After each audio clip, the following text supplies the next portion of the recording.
Nós pedimos a Deus, nosso Pai, que nos abençoe, fecundando-nos no entendimento, e vamos avançar aqui no nosso estudo, interrompido por algumas semanas, sobre a Epístola de Paulo a Timóteo, a primeira epístola. Nós estamos culminando, o trabalho de análise desses conteúdos maravilhosos, e hoje nós temos o capítulo 6, que é a culminância desta epístola. E nos seus primeiros movimentos, nós temos aqui os deveres dos servos e também as exortações e conselhos gerais, caminhando para a conclusão.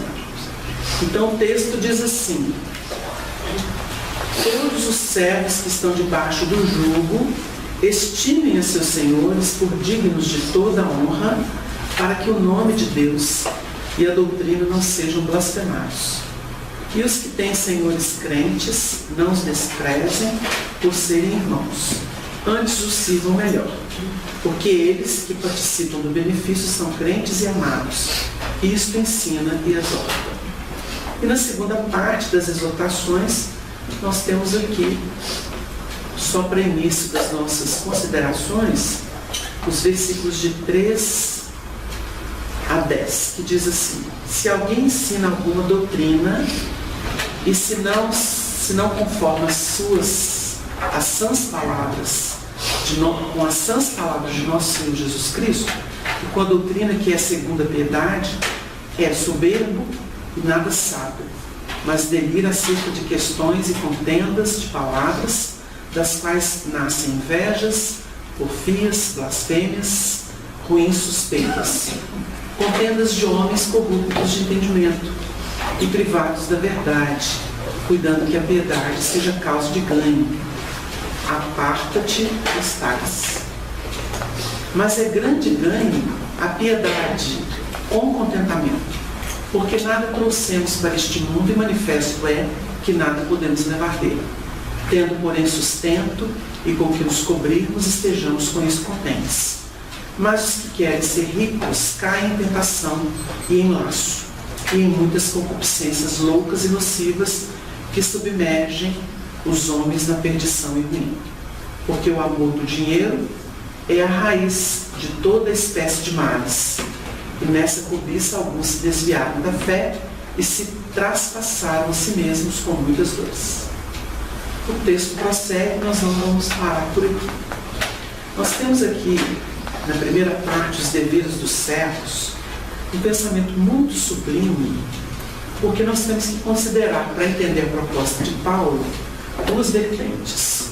Uma, quando o indivíduo, ainda muito vinculado aos interesses mais imediatos, ele cria todo um sistema de valores. E esse sistema de valores é que vai reger os seus processos de necessidade, de busca, de realização. Nessa sistemática, a gente até pode justificar o que tem visto aí nos sistemas humanos. Então você vê o indivíduo que pensa num sentido mais imediatista, e por isso mesmo ele até nega qualquer perpetuidade da vida, e ele se ocupa daquele momento. Então ele quer oferir vantagens, ele lança mão de processos, às vezes, escusos para atingir seus objetivos. Para ele não tem muito a ver pensar nos indivíduos, nos movimentos da existência. Observa, por exemplo, uma preocupação ecológica como algo muito poético, meio utópico, porque na verdade a questão é usufruir, é oferir vantagens. Quando vem para o campo da profilaxia, que induz o elemento a ter mais comedimento, para que ele possa ter longevidade, tranquilidade, que ele possa ter mais integridade, saúde, ele pensa, o que importa é usufruir e gozar, Então, é o prazer a qualquer preço. A gente nota que são temas da atualidade, porque o homem não está muito preocupado com o futuro, nem com salvaguarda disso ou daquilo. A história mostra que a religião, ela surgiu dentro de um sistema de temor. Historicamente falando, o temor estabeleceu os movimentos da fé. E nos estudos que a gente faz à luz das revelações espirituais, nós notamos que se o temor, o medo foi o berço da fé, nós tivemos muitas fases em que o homem, mesmo com o temor, ou relaxando o temor, a partir de uma, vamos dizer assim, supremacia transitória, uma autoconfiança desenvolvida a partir disso ou daquilo, isso tudo é sedução interna. Porque o indivíduo pode, por exemplo, lançar mão de codificações que ele colheu da observação da vontade de Deus, mas começar a usar isso como plataforma política, de comando, de usufruto de prerrogativas. E aí entra a sua vaidade, entra o seu orgulho, entra o seu egoísmo. A gente pode estudar isso tranquilamente, porque a história humana mostra essa mistura. Então ele vai suplantando o medo através de álibis que ele constrói. Não, mas eu sou o mensageiro de Deus na Terra, eu tenho prerrogativas, é natural que eu tenha mais vantagens. Ele pode desenvolver esse tipo de pensamento. E foi o que a gente sempre observou. Mas, curiosamente, as criaturas colhem o que plantam. E aí vem uma enfermidade, aí vem uma circunstância não esperada em que ele pode levar uma rasteira, o processo da pressão, porque os homens são assim, nós homens, mulheres somos assim. E a criatura pode cair no ostracismo, ela pode ser passada para trás, no português que a gente fala no dia a dia, né? E essa pessoa, dentro de um processo com o qual ela não contava, ela vai fazer uma reflexão, que não vai ser nada fácil. Então, ela pode até ficar injuriada, né? Insatisfeita, rebelada no primeiro momento, mas ela vai ter que lidar com os seus processos. E é quando ela vai ser obrigada a se ver e a fazer as reflexões profundas. Quando isso acontece na Terra e ela ainda tem um corpo, é mais fácil. Difícil é fazer isso depois que desencarnou. Aí realmente tudo fica mais agravado. E nós até temos como explicar por quê. Porque na vida espiritual, o que se pensa, aquilo se plasma. Então a criatura encontra umbral, encontra inferno, encontra fantasma, encontra obsessor, tudo por efeito do seu próprio pensamento. Porque Deus não criou inferno para ninguém. Deus não criou umbral para ninguém. Essa é necessidade nossa. Nós geramos esses estados de perturbação que são transitórios. Tanto é que ninguém fica eternamente no umbral. Há sempre um tempo da pessoa despertar e acordar para valores essenciais que são os verdadeiros. A verdade divina prevalece. Inferno é perturbação de mente. Isso pode perdurar séculos humanos. Mas o que são séculos humanos diante da eternidade? Nada, quase nada. Então a criatura, ela faz o seu movimento. Compreendendo essa necessidade, o indivíduo vai se acrisolar. Ele vai se isolar. E isso vai durar o tempo que ele necessitar para poder se ver suficientemente. E fazer o que? A transposição. Descobrir-se essencial, filho de Deus, o que existe no mundo que vale a pena é amor. E aí os processos do arrependimento, e se candidatando à expiação, que seria a reparação das coisas, né? Então isso tudo é estudado pelo Espiritismo, especificamente pelo livro que comemora 150 anos de publicação neste ano, que é O Céu e o Inferno. Quando nós consideramos isso, aí nós começamos a pensar na fé diferenciada. Curiosamente, o temor que fez nascer a fé é desativado pelo próprio mecanismo da fé. É como o Honório gostava de falar isso. Ele falava que a fé produz um antídoto que neutraliza a ação do medo. E a fé se transforma na fé raciocinada. Então, a fé raciocinada é a quintessenciação da fé que nasceu pelo medo. Olha que proposta evolutiva. Essa é a lógica universal. Porque nós todos estamos caminhando da brutalidade para essa consciência cósmica, que é muito sublimada. Então a gente sai da brutalidade. Nós entendemos isso numa afirmativa de Emmanuel, que é o direito da força pela força do direito. E isso é algo que deve fazer a diferença para nós. Isso é um recado para o nosso coração. Então nós temos aqui o processo usual, que é o processo da força, que é o processo do ego, do personalismo. E temos aqui, para poder entender Paulo, o entendimento espiritual, que é quando a criatura desativa essa necessidade de formalizar a fé, ou de formalizar os processos da vida segundo o seu entendimento, e faz pela força. E ela então se curva à sabedoria de Deus que se manifesta em tudo. E aí a gente vê jugo, servo, quem comanda, quem não comanda, por outros prismas. Então Paulo escreve assim: todos os servos que estão debaixo do jugo. O que ele quis dizer? O texto fala muito mais do que a gente pensa. O jugo pode ser: eu tenho que trabalhar para ganhar dinheiro, então eu tenho que suportar meu chefe. Esse é um jugo. Mas existe um outro tipo de jugo, que é o jugo da consciência. Que é quando a consciência fala assim: você ainda não está liberado de alguma coisa. E o indivíduo fica querendo arrebentar o laço e fala assim: não sei porquê, quanto mais eu tento fugir, mais eu me prendo. E ela começa a fazer uma reflexão, que é assim, principalmente se é espírita. Eu tenho karma, né? Karma no seu sentido negativo. E tem um karma positivo, né? Ele não é fechado. Então o indivíduo fala assim: eu estou preso, né? Lei de causa e efeito, devo, então tem que aguentar. E aí vem com aqueles discursos pobres da humanidade, ou da nossa interpretação humana. Então quando Paulo fala do jugo, ele está falando uma linguagem espiritualizada. Ele está falando para um filho que entendia a proposta do cristianismo, como a gente falaria hoje para quem está habituado com a proposta espírita. Todos os servos que estão debaixo do jugo estimem a seus senhores, por dignos de toda a honra, para que o nome de Deus e a doutrina não sejam blasfemados. Como é que é isso mesmo? Isso é muito mais profundo do que a gente possa compreender. Quando nós observamos aqueles que a gente chama de iluminados, que são santos, né? Aqueles que foram santificados pelo catolicismo, aqueles que são chamados de iluminados, de mestres da humanidade, quando eles se submetem aos jugos, eles o fazem por reverência a Deus. Eles podem até não ter o karma negativo. A esposa de Gandhi ficava muito chateada quando ele a induzia participando a limpar latrinas. Ela ficava muito chateada, porque ele era um homem que tinha ascendência moral sobre o povo da Índia. Era o libertador da Índia.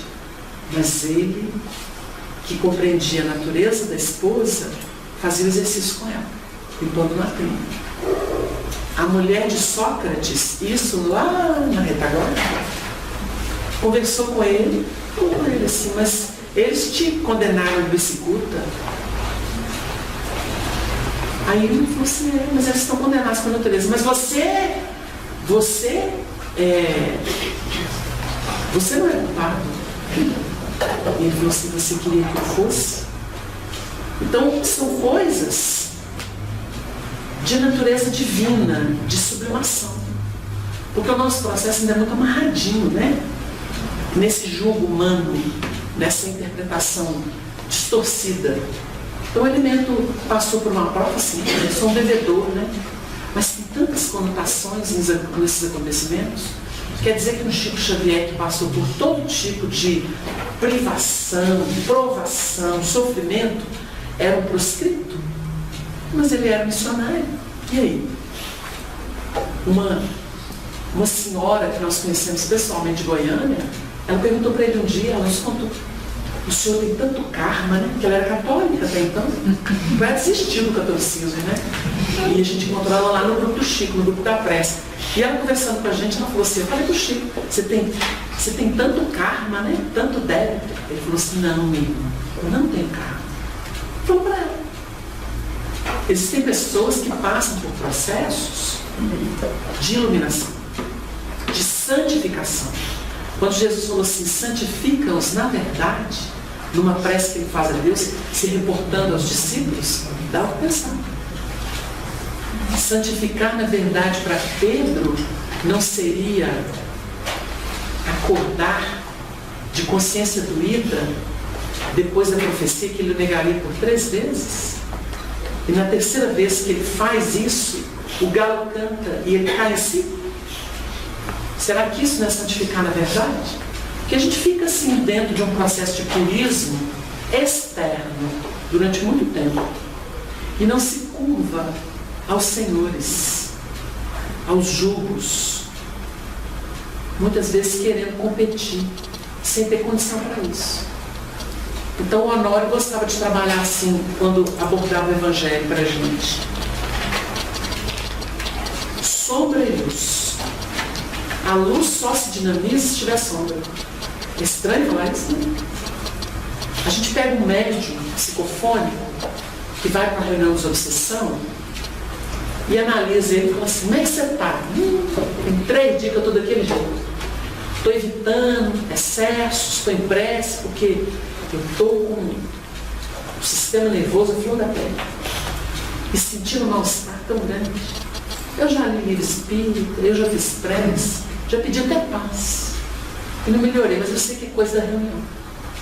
Muita gente vai assustar com esse assunto, mas estou indo, eu sei que é o jugo, né? Então estou levando com carinho, com paciência, porque é coisa séria.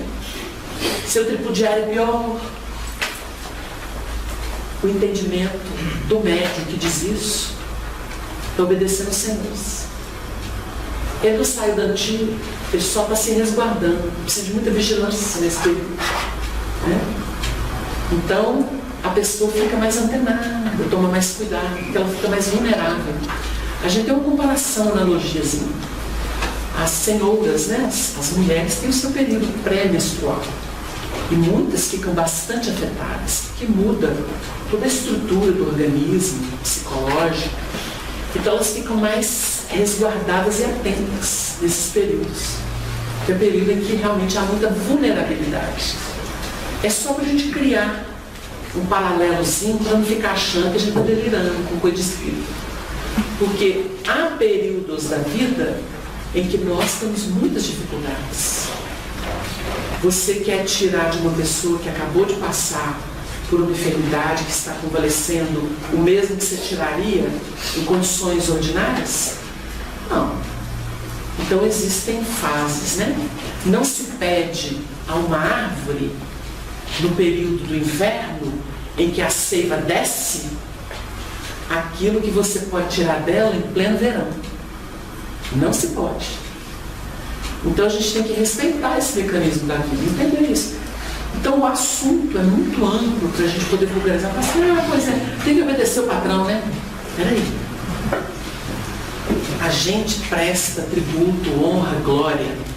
O Paulo faz uma diferença. A quem tributo, tributa, a quem honra, honra, a quem glória, glória. Há diferença. A gente muitas vezes cumpre respeitando a condição da autoridade da pessoa, embora o coração esteja muito distante daquele tipo de conduta. Então nós respeitamos o indivíduo, mas não aplaudimos, às vezes, a atitude do indivíduo. É a mesma coisa separar o criminoso da criminalidade. O criminoso é nosso irmão. Agora a criminalidade não presta. É diferente. Agora, nós temos o hábito de fazer isso. A gente não gostou de alguma coisa que a pessoa enunciou, do comportamento dela, a gente bate na pessoa, está errado. Né? Em termos mediúnicos, né? A gente já falando no assunto aí, Allan Kardec, que teve a grandeza de analisar as peças, né? Ele separou ditados mediúnicos que não passaram pelo crivo. Isso aqui é apócrifo, isso aqui é espírito inferior, isso aqui não é verdade. Agora, ele não bateu no médium. Ele não bateu no médium. Ele analisou a peça. Essa interessa, essa não interessa. Então hoje a gente confunde muito as coisas, né? A gente bate no indivíduo, na verdade não é isso. A pessoa entre sombra e luz. Então a gente está trabalhando esse tema porque quando a gente fala do médium e analisa esses assuntos, porque é o lado sombra, mas o lado sombra viabiliza. O lado sombra é quando a gente perde vibração, desce de nível vibratório, não porque é mal, por circunstância. O ambiente está tão pesado, eu estou aqui num estado de alma estranho, mas eu estou em prece. Estou pedindo a Deus para dar cobertura. O indivíduo não está normal, mas ele está em estado de vigilância. Agora, quando ele desce e entra para o lado sombra dele, ele entende o irmão de evolução. Porque se não tivesse esse aspecto, a gente ignoraria a dor de muita gente. Então, às vezes, você pergunta assim, mas Chico, precisou de tudo isso, Chico? Fala assim, a gente tem que ser solidário, né? Então, o Chico não tinha karma, mas ele suportava todo tipo de dor. Os iluminados se candidatam a isso. Então, a gente pergunta para as pessoas assim, o iluminado não improvisa o seu estado de iluminação. É um crescendo. Ele sai da ignorância e vai para a luz. Mas a luz não exonera dos tributos, das cargas, de modo que aquele que assume mais responsabilidade carrega muito mais peso do que aquele que não tem tanta responsabilidade. A ponto de, às vezes, falar assim, bom, o Chico deixou que os espíritos escrevessem através dele. Eu tenho um conto do irmão X, em que ele fala de um muar, né? Uma mula mesmo. Um muar que foi o escolhido pelo rei para transportar o tesouro dele, o filho. O maior tesouro do rei, o filho. Tinha lá os cavalos, os árabes, os que vieram de não sei onde. As exuberâncias estavam lá. E aí foi uma discussão. É um apólogo, né?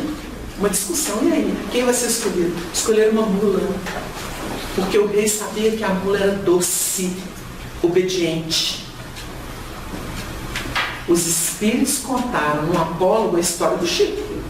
Estava cheio de médium, fogoso, né? Aqueles cavalos maravilhosos. São os instrumentos. Né? Lá no Apocalipse está falando do cavalo branco.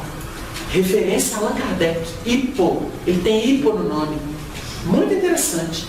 O Honório debulhou isso para a gente e ficou assim, impressionado. Honório, que chave é essa que você tem? O estudo da doutrina e a meditação do Evangelho que dá essa autoridade.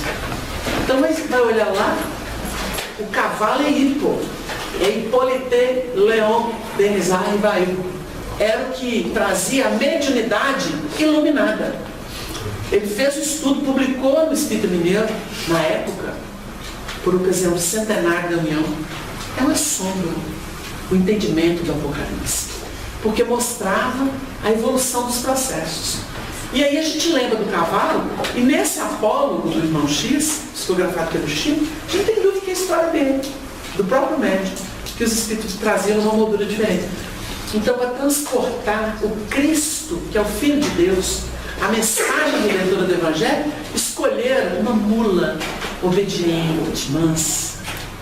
Porque os cavalos são muito arredios, muito rebeldes. São potentes, mas são rebeldes. E a mulinha transportou com tranquilidade, com a harmonia aquilo. E a mula chegou. Levou o filho para as multidões. A obra veio. E fala da reflexão da mula. Que ela tristonha, embora prestando um grande serviço, aceitou, mas olhava para os cavalos nos pastos, pastando, soltos, né? E ela lá, com todos os arranjos naturais de quem precisa seguir um rumo só, né? E tinha lá a alimentação que era trazida, assim, boa, farta para ela, mas ela sonhava tanto em andar pelos campos, comer uma graminha, como um qualquer, mas tinha uma missão para cumprir. Então o apólogo é muito rico em vários aspectos, porque fala exatamente disso. Mas nós temos que entender, a nossa fragilidade não deve ser cultuada, mas ela deve ser ponto de contato. Quando o médium desce vibracionalmente, fala assim, não sei o que me aconteceu. Ele desce vibratoriamente e hospeda o necessitado. É o elemento que descia um homem de Jerusalém para Jericó. Ele estava ali com uma limalha, né? Tinha um animal a serviço. Ele descia. E ele vê e se sensibiliza. Ele é assaltado, quer dizer.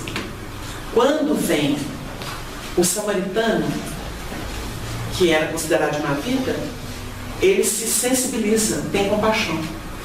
Ele para, e aí ele vai entrar em sintonia com aquilo. Por quê? Ele já era sem qualificação, ele já era taxado, né? Ele já tinha esse estigma. Fica mais fácil, né? O outro é sacerdote, todo bonitão, poderoso. É o que eu falei aqui. Cria-se em termos de fé, então a pessoa se sente assim fora do mundo. O outro era levita, né? Mas ele conhecia a lei, então assim, ele tinha uma função nobre. Então as pessoas às vezes, por causa de funções, por causa de autovalorização, hipervalorização, elas perdem contato com o mundo. Então a gente questiona muito o espiritualismo que já existiu e que ainda prevalece, que tira o elemento do mundo e que ele olha o mundo assim com desprezo. O Chico contou uma história que existe por várias vertentes, mas ele usou num contexto desse, em que ele disse que 2 irmãos foram escolhidos por um anjo que se materializou e propôs a eles assim: vocês vão fazer um trabalho durante 30 anos e eu vou voltar depois de 30 anos, nós vamos nos encontrar aqui na margem desse rio, depois de 30 anos, e eu vou avaliar quem evoluiu mais e conseguiu o maior grau de pureza. E aí os 2 irmãos, um vira na coreta, ele foge do mundo porque ele achava que o mundo contaminava, e foi para uma montanha. E o outro, tadinho, é mulher, é filho, é amigo, é parente, é necessitado, bater na porta dele e não conseguiu fugir do mundo. Então se esfalfou no mundo e o outro adquiriu pureza, meditou, se elevou, orou, viveu sem as impurezas. Ao final de 30 anos estavam os 2 ali no mesmo lugar, um desconjuntado, feio, acabadinho, e o outro impecável, sereno. Quando veio o anjo, perguntou: e aí? E aí? Aí o bonitão se apresentou: olha, eu estou aqui puro, fugi do mundo, fugi dessa coisa aí, ó. Ficou em stand-by. E você, meu filho? Ah, tive muitos encargos, foi muito duro para mim. Eu não consegui atender a proposta da pureza, porque eu me gastei com família, me gastei com amigo, me gastei com necessitado. O mundo está muito sofrido. Eu não consegui fugir do mundo. Aquilo tudo me doía na alma. Eu procurei fazer o que eu podia. Eu estou aqui. Eu sei que eu não cumpri a missão. Aí o outro disse: é porque eu atingi um grau de pureza tão elevado que eu posso andar sobre o rio. Aí o anjo olhou para ele e falou assim: para andar sobre um rio basta uma ponte. E consagrou o outro sofrido, que esse sim se depurou nas lutas, procurando se superar e ser melhor todo dia. É o que o Espiritismo pensa sobre essa proposta de fugir do mundo.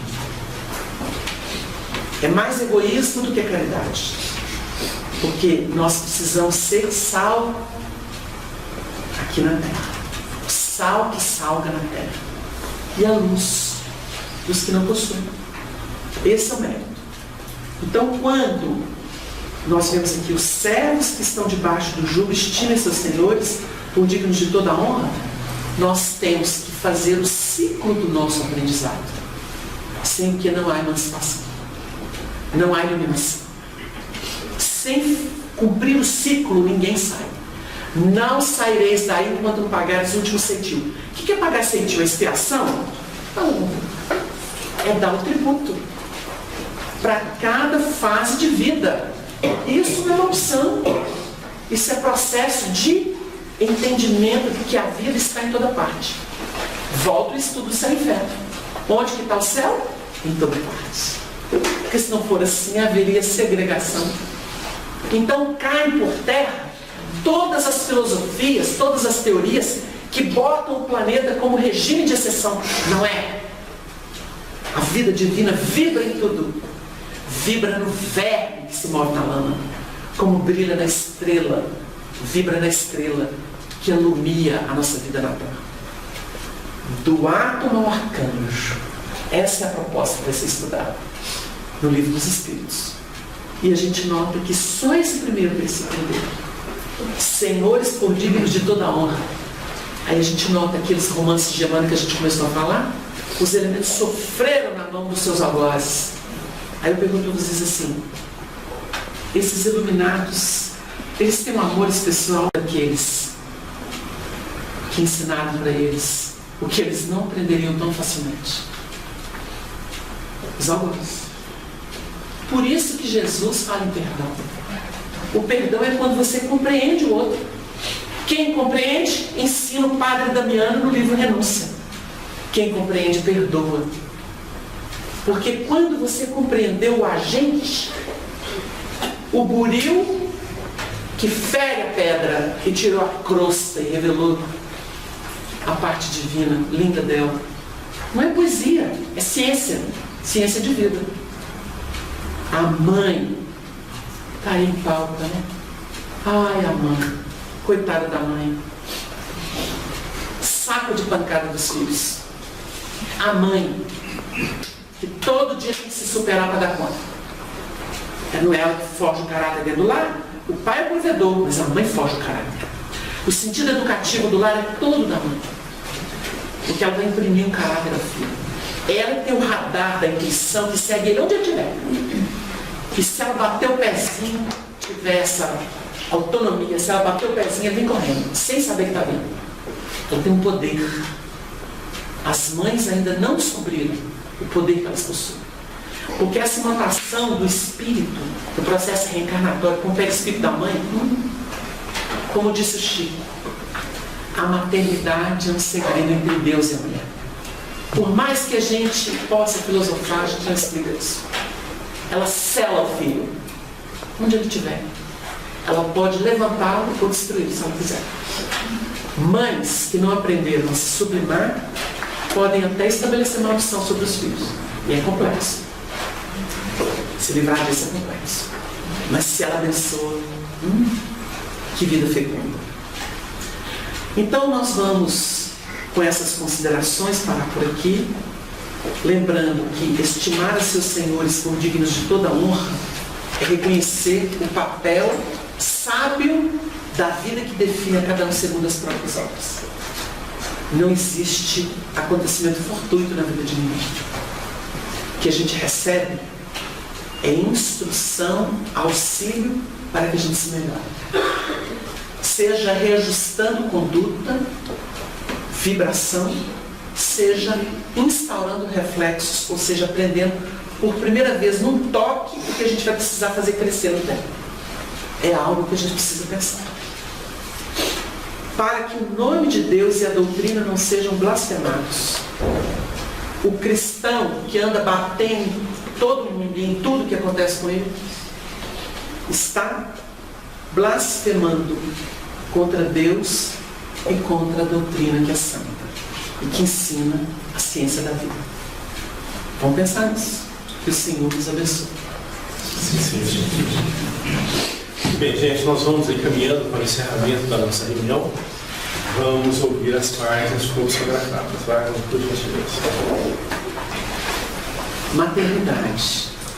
Se há uma fonte da divose sábia na vida que possa responder por geratriz da força materna que nos acalenta o existir no mundo, essa fonte é a natureza que incorpora o poder imanente de Deus para o fomento de seu amor em fluxos radiosos de bênçãos.